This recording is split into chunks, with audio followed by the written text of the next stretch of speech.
গৃহযুদ্ধ কি আসলেই অবশ্যম্ভাবী? একদিক থেকে গৃহযুদ্ধের ডাক দেওয়া হচ্ছে প্রকাশ্যে, সরকারের উপদেষ্টা থেকে শুরু করে সরকারের যারা শুভাকাঙ্ক্ষী পরামর্শক, ছাত্র সমন্বয়কদের যারা পরামর্শক, তারা স্পষ্টত একটি গৃহযুদ্ধের ডাক দিচ্ছেন।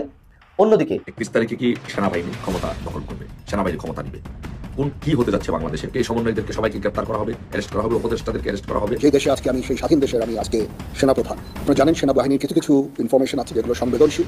এরই মাঝে আসিফ নজরুল পালিয়ে গেলেন হল থেকে পালিয়ে যেতে বাধ্য হলেন প্রবাসীদের তুপের মুখে। আজকে ভারতের গণমাধ্যমগুলো যে প্রত্যর্পণ চুক্তিতে শেখ হাসিনাকে কি ভারত ফেরত দেবে নাকি দেবে না, শেখ হাসিনাকে কি ভারত আদৌ ফেরত দেবে কিনা, সেই প্রশ্নটা খোলামেলা অ্যান্সার আজকে এই ভিডিওর মধ্যে থাকছে। ডক্টর ইউনূস পুরো বিষয়গুলোই জানতেন, এবং আমরা সবসময় যে বলি, আমাদের জননেত্রী শেখ হাসিনা যে বলেন যে Yunus is the master mind, অথচ দেখেন এই ডক্টর ইউনূস নিজে কি দাবি করেছে। আসসালামু আলাইকুম সম্মানিত দর্শক, ভিডিওটি অত্যন্ত গুরুত্বপূর্ণ। আপনারা ভিডিওটি সম্পূর্ণ দেখবেন। আপনারা দেখলে আপনাদের চোখ কপালে উঠে যাবে। দর্শক শ্রোতা, বাংলাদেশে গৃহযুদ্ধ শুরু হতে যাচ্ছে 31 তারিখে। 31 তারিখে বাংলাদেশে গৃহযুদ্ধ শুরু হবে এবং 31 তারিখে ডক্টর ইউনূস দেশ থেকে পালাতে পারেন এবং কি বাংলাদেশের সেনা শাসন চালু হতে পারে। দর্শক, আজকের এই ভিডিওটি দেখলেই বুঝতে পারবেন। আজকের এই ভিডিওর মধ্যে সমস্ত তথ্য রয়েছে। তো বেশি দেরি না করে আমরা মূল ভিডিওতে চলে যাই। আপনারা মনোযোগ সহকারে ভিডিওটি সম্পূর্ণ দেখতে থাকুন। তারিখে কি হতে যাচ্ছে? 31 তারিখে কি সমন্বয়করা বিপ্লবী সরকার গঠন করবে, ঘোষণা দিবে শহীদ মিনারে, নাকি 31 তারিখ সেনাবাহিনী ক্ষমতা দখল করবে, সেনাবাহিনী ক্ষমতা নিবে? কোন কি হতে যাচ্ছে বাংলাদেশে? এই বিষয়টি নিয়ে 31 তারিখে বাংলাদেশে কি হবে, এই বিষয়টি নিয়ে সবাই শঙ্কিত, চিন্তিত এবং খোঁজার চেষ্টা করছে বাংলাদেশে কি হতে যাচ্ছে। 31 তারিখে দুটি জিনিস হওয়ার সম্ভাবনা আছে। যে একটি হচ্ছে যে সমন্বয়করা বিপ্লবী সরকার গঠন করতে পারে, এখান থেকে ঘোষণা দিতে পারে, অথবা যদি সমন্বয়করা যদি বিপ্লবী সরকার ঘোষণা দেয়, তাহলে এই বাংলাদেশ রক্ষায় সেনাবাহিনী হয়তো ক্ষমতা দখল করতে পারে। অথবা যদি এই দুটির কিছুই যদি না হয়, তাহলে হয়তোবা বাংলাদেশ অন্য রাজনৈতিক প্রেক্ষাপটের দিকে মন দেবে। বাট আপাতত 31 তারিখ যদি ওরা যে চিন্তা ভাবনা নিয়ে এগুচ্ছে, যেটুকু ইনফরমেশন আছে, যদি এরা বিপ্লবী সরকার গঠন করতে চায়, তাহলে সেনাবাহিনী অবশ্যই হস্তক্ষেপ করবে এবং সেনাবাহিনী ক্ষমতা নিয়ে নিবে। কারণ ওরা বিপ্লবী সরকার গঠন করতে চায় এই কারণে যে বিপ্লবী সরকার গঠন ছাড়া এই মুহূর্তে সমন্বয়কদের সামনে, উপদেষ্টাদের সামনে আর কোনো রাস্তা নেই। কেন রাস্তা নেই? যদি নির্বাচন হয়, কারণ বাঁচতে হলে এই সমন্বয়কদের এবং উপদেষ্টাদের বাঁচতে হলে বিপ্লবী সরকার করে বাঁচতে হবে, নয়তো এই দেশ ছাড়তে হবে দুইটার একটা। কারণ ওরা যদি এখন এই মুহূর্তে যদি নির্বাচন হয়, তাহলে হয়তো আওয়ামী লীগ ক্ষমতা আসবে, হয়তো বিএনপি ক্ষমতা আসবে। আওয়ামী লীগ ক্ষমতা আসলে ওরা নিরাপদ নয়, বিএনপি ক্ষমতা আসলে ওরা নিরাপদ নয়। যেই ক্ষমতা আসে না কেন, তাদের গণপিটুনিতে নিহত হওয়ার সম্ভাবনা বেশি। কারণ পৃথিবীর ইতিহাসে যদি বিপ্লবীদের, সেটা অনেক লম্বা আলোচনা, পৃথিবীর ইতিহাসে যদি বিপ্লবীদের ইতিহাস খোঁজেন, তাহলে এরকমই হয়েছে। সো একইভাবে বাংলাদেশে এই জিনিসটি হতে পারে। কারণ সেনাবাহিনীর ভিতরে যে 2% উগ্রপন্থী আছে, যারা চাচ্ছে যে একটি বিপ্লবী সরকার, ইসলামিক জঙ্গি বিপ্লব বা ইসলামিক বিপ্লবী সরকার গঠন হোক, কিন্তু 98% সেনাবাহিনী, এর মধ্যে 10-15%, 15 থেকে 20% বিএনপি পন্থী, তারপর বাকি যারা আছেন হচ্ছেন মুক্তিযুদ্ধের পক্ষের শক্তি, আর কিছু আছে যে অল্প কিছু আছে যে তারা কোনো দিকে যাচ্ছেন না, যেতে চায় না, তারা চায় দেশের শান্তি। বেসিক্যালি তারা রাজনীতি এত বেশি রাজনীতি পছন্দ করেন না। এখন এই 2% উগ্রপন্থী সেনাবাহিনী যদি বিপ্লবী সরকারের দিকে যায়, তাহলে কিন্তু রাষ্ট্রটা ধ্বংস হয়ে যাবে। তাহলে 98% সেনাবাহিনী বিপ্লবপন্থী সহ তাহলে তারা সিদ্ধান্ত নেবে যে এই দেশটাকে রক্ষা করতে হলে বিপ্লবী ইসলামিক বিপ্লবী সরকার গঠন থেকে রক্ষা করতে হলে তাদেরকে ক্ষমতা নিতে হবে। তখন সেই ক্ষেত্রে এরা যদি, এই সমন্বয়করা যদি 31 তারিখে বিপ্লবী সরকার গঠন করতে চায়, তাহলে সেনাবাহিনী অবশ্যই এখানে হস্তক্ষেপ করবে এবং সেনাবাহিনী ক্ষমতা নেবে।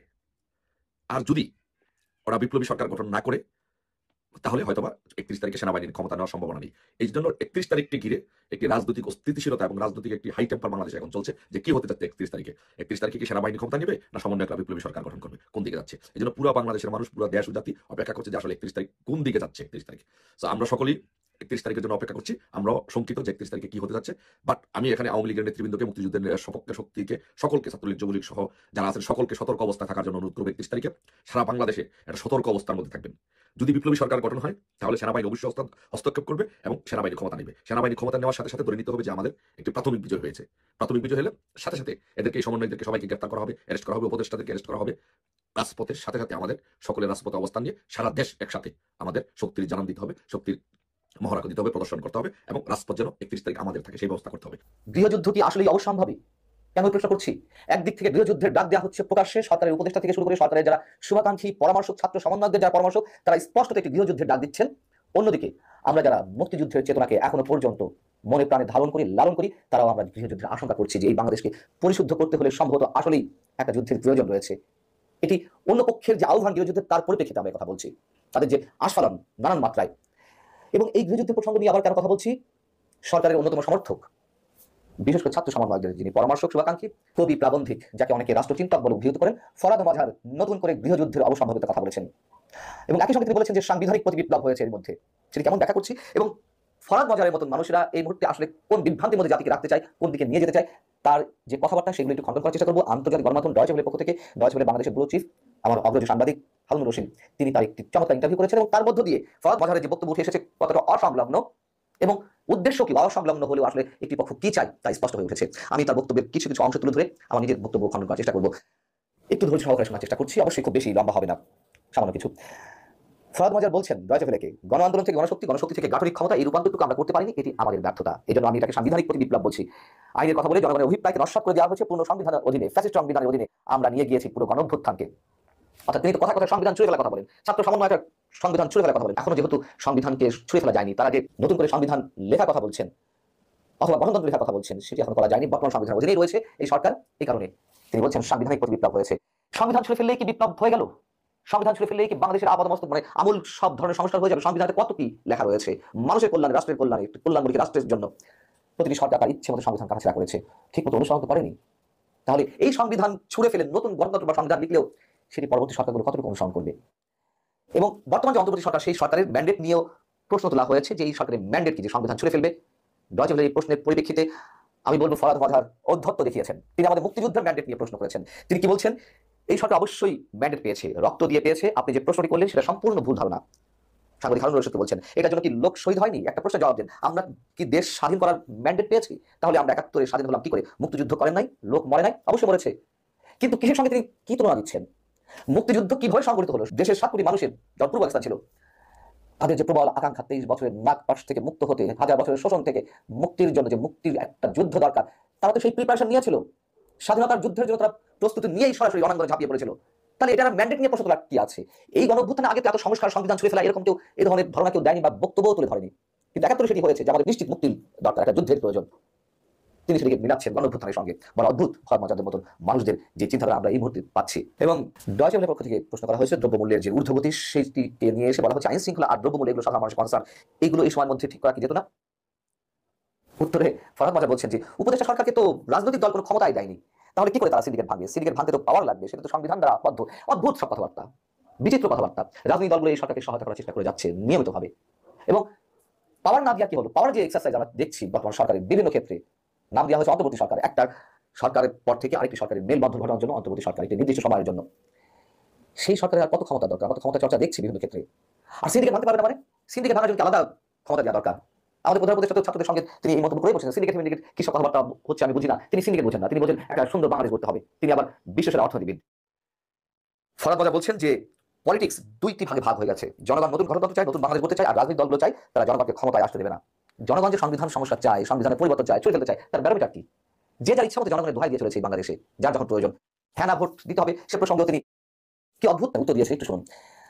এখানে প্রশ্ন আছে যে নতুন গণতন্ত্র সেটি এভাবে হবে না ভোটের মাধ্যমে হবে, গণভোটের মাধ্যমে। তিনি বলছেন কেন গণভোট হবে? গণভোট করে গণভোট হয়েছে, এটা হলো পলিটিক্যাল অর্গানাইজেশন। জনগণ যদি ক্ষমতায় থাকে তারা জিতবে, আর জনগণ যদি না পারে তো জিতবে না। তবে আগামী দিনে চোখের সামনে একটা গৃহযুদ্ধ দেখতে পাচ্ছি এবং এটার জন্য সাংবাদিকরাও দায়ী, গণমাধ্যম দায়ী, কারণ বাংলাদেশের মূল প্রশ্নগুলো আমরা এড়িয়ে যাচ্ছি। কি বলা আছে? কিন্তু এই সব বিষয় নিয়ে আমাদের আলোচনা করতে হচ্ছে, কারণ এই ফরাদ মজার মতো মানুষেরা তারা পুরো বাংলাদেশকে নানান তত্ত্ব দিতে গিয়ে অস্থির করে ফেলছেন। তিনি গণভোটেরও পক্ষপাতী নয়। একটা রেফারেন্ডামের তো প্রয়োজন আছে সংবিধান সমস্যা করতে গেলে, অথবা এই সরকার আরো কতদিন থাকতে চায়, দীর্ঘদিন থাকতে গেলেও তো সেই ধরনের গণভোটের প্রয়োজন আছে। সেটিকে আবার তিনি করতে দেবেন না, উদ্ভর সবচেয়ে ভাবনা। এবং বলছেন প্রয়োজনে গৃহযুদ্ধ হবে, গৃহযুদ্ধ অবশ্যম্ভাবী। অবশ্যই গৃহযুদ্ধ সম্ভবত গৃহযুদ্ধ থেকে নিয়ে যাচ্ছে। পরদিন যদি গুলি চলতো, জেনারেল ইকবাল করিম ভুইয়া কয়েকজন সিনিয়র অফিসারদের নিয়ে আর্মি কনভয়ের সামনে দাঁড়াইতেন। এই পরিকল্পনা ওনাদের ছিল। আমি 7 তারিখ রাতে এটা জানাইছিলাম প্রফেসর ইউনূসকে। যে স্যার কালকে আর্মি গুলি চালাতে পারবে না, জেনারেল ভুইয়া সর্বশক্তি দিয়ে ঠেকাই দিবেন। এটা প্রফেসর ইউনূস জানতো। এখানে আমরা দেখলাম যে 4 আগস্ট আমার বন্ধু পিনাকি ডক্টর ইউনূসের সাথে এই বিপ্লব নিয়ে কথা বলছেন। সেনাবাহিনী যদি ছাত্রদের মিছিলে আক্রমণ করে তাহলে সাবেক সেনাপ্রধান ইকবাল ভুইয়ারা কীভাবে সেটা প্রিভেন্ট করবেন, রেজিস্ট করবেন। তার মানে কি দাঁড়ালো? তার মানে ডক্টর ইউনূস পুরো বিষয়গুলোই জানতেন। এবং আমরা সবসময় যে বলি, আমাদের জননেত্রী শেখ হাসিনা যে বলেন যে Yunus is the master mind, অথচ দেখেন এই ডক্টর ইউনূস নিজে কি দাবি করেছে? তিনি বলছে তিনি কিচ্ছু জানেন না। তিনি প্যারিসে গিয়েছিলেন অলিম্পিকের কাজে, হঠাৎ ছাত্ররা বললো যে স্যার আপনাকে আসতে হবে, এই দেশের দায়িত্ব নিতে হবে। উনি চলে আসলেন। আপনি চিন্তা করেন যে কী রকমের ভণ্ড এই লোক, কী ধরনের মিথ্যেবাদী। উনি আমেরিকা বিল ক্লিন্টনের সামনে সক্রেটিস মাহফুজ আমাদের আত্মীয়, তাকে প্রেজেন্ট করে বলে যে মাস্টার মাইন্ড। কিসের master mind? America CIA ISI কি হ্যাঁ কাজ নাই? ওরা মাহফুজদের চিনে না মাহফুজদের পুষে? তাহলে you are the mastermind doctor Yunus. আপনি মনে করেছেন যে আপনি এরকম মিষ্টি মিষ্টি কথা বলেন আর বাঙালি বলদের মতো আপনারা বিশ্বাস করে। সেই বিশ্বাসের জায়গাটা তো আগের মতো নাই, সেখানে চিট ধরে গেছে। এবং আমার বন্ধু পিনাকি এই ভিডিওর মধ্য দিয়ে জাতির সামনে প্রমাণ করে দিল যে you are involved in this meticulously designed conspiracy. এবং এটা আমাদের জন্য দুঃখের, এটা আমাদের জন্য বেদনার যে আপনি সমস্ত জাতিকে ব্লাব দিয়েছেন এবং আপনার নোবেলের ওই শান্তির নোবেলের আড়ালে আপনি যে ভয়াবহ নিষ্ঠুর খুনি ভণ্ড প্রতারক একটা মানুষ, সেটা আজকে দেশবাসীর কাছে উন্মোচিত হয়ে গেছে। এবং এই উন্মোচন করার জন্য আমার বন্ধু পিনাকিকে একটা ধন্যবাদ। প্রবাসীদের তুপের মুখে স্লোগানে স্লোগানে মুখরিত করে তুললেন, আর এরই মাঝে আসিফ নজরুল পালিয়ে গেলেন হল থেকে পালিয়ে যেতে বাধ্য হলেন প্রবাসীদের তুপের মুখে। আজকে যেই প্রবাসীরা বিদেশে জেল খেটে দেশে ফিরেছেন, তাদের সাথে বসতে গিয়ে আসিফ নজরুলের সাথে বিতর্কে জড়িয়ে পড়েছেন প্রবাসীরা বললেন প্রহসন করার জন্য আপনি প্রবাসীদের মন্ত্রণালয়টি আটকিয়ে রেখে প্রবাসীদের জন্য কিছুই করেন নাই, মাত্র তিরস্কার ছাড়া আমরা কোনো পুরস্কারই আপনার কাছ থেকে পাইনি। তাই আসিফ নজরুল তাড়াহুড়া করে আগামীকাল আপনাদের সাথে 7 জনের সাথে বসবো, বিকেল 3টা আপনাদেরকে সময় দিলাম, আমার মন্ত্রণালয়ে কথা হবে, এই বলে আসিফ নজরুল হল থেকে পালিয়ে গেলেন। আসিফ নজরুলকে আগে সাবধান করেছিলাম যে প্রবাসীরা যদি খেপে যায় তাহলে আপনার কিন্তু চামড়া থাকবে না, আপনার উপায় আপনার দেশেই এখন নাই। আজকে ঢাকায় যে হট্টগোলটা হলো, প্রবাসীরা যে দাবি দাওয়া করলো, প্রবাস থেকে যে জেল খেটে দেশে ফেরত গেল, তাদেরকে কোনো ধরনের পুনর্বাসন ছাড়া প্রবাসী মন্ত্রণালয়ে কোনো ধরনের খোঁজখবর তাদের নেওয়ার ছাড়া তিনি কি কারণে প্রবাসী মন্ত্রণালয়টি ধরে রাখলেন? চেয়ারটিতে বসে উনি কি মজা পাচ্ছেন? কেনই বা এই চেয়ারটিতে উনি ধরে রেখে একটাকে পারিবারিকভাবে পরিচালনা করার জন্য চেষ্টা করছেন? তাহলে আসিফ নজরুল কি শেখ হাসিনার সৌরাচারের বিভিন্ন রাষ্ট্রদূতদেরকে বিভিন্ন দেশে প্রতিষ্ঠিত করার কাজটাই চালিয়ে যাচ্ছেন, না সেই রাষ্ট্রদূতদের বিচারের জন্য আজকে দাবি তুলেছেন প্রবাসীরা যারা কষ্ট করে প্রবাস থেকে জেল খেটে বিভিন্ন জুলুম অত্যাচারিত হয়ে দেশে ফেরত গিয়েছেন, তাদের সাথে একটি অনুষ্ঠানে গিয়ে আসিফ নজরুল এভাবে পালিয়ে যেতে হয়েছিল? আমরা কয়েকদিন আগে ডক্টর পিনাকি ভট্টাচার্য একটি কথা বলেছিলেন, আমি যদি কথা বলি তাহলে আপনাদের পালানের জায়গা থাকবে না। আমরা সাংবাদিক ইলিয়াস হোসেনের মুখ থেকে শুনেছি, যদি আমরা হাত দেই তাহলে এই উপদেশটা গর্ত খুঁজে পাবে না লুকানোর জন্য। প্রিয় দর্শক, আজকে সত্যি এবং বাস্তব হয়ে গেল বিষয়টা। বাস্তব যদি 4 আর 5 মাসে হয়ে যায়, তাহলে আগামী 1 বছর 2 বছর পরে এই আসিফ নজরুলরা কোন দেশে আর কোন ঠিকানায় গিয়ে পালাবে? হাসিনার জন্য ভারত ছিল, কিন্তু আসিফ নজরুল বা তার দোসর যারা, তাদের জন্য কোন দেশ আছে?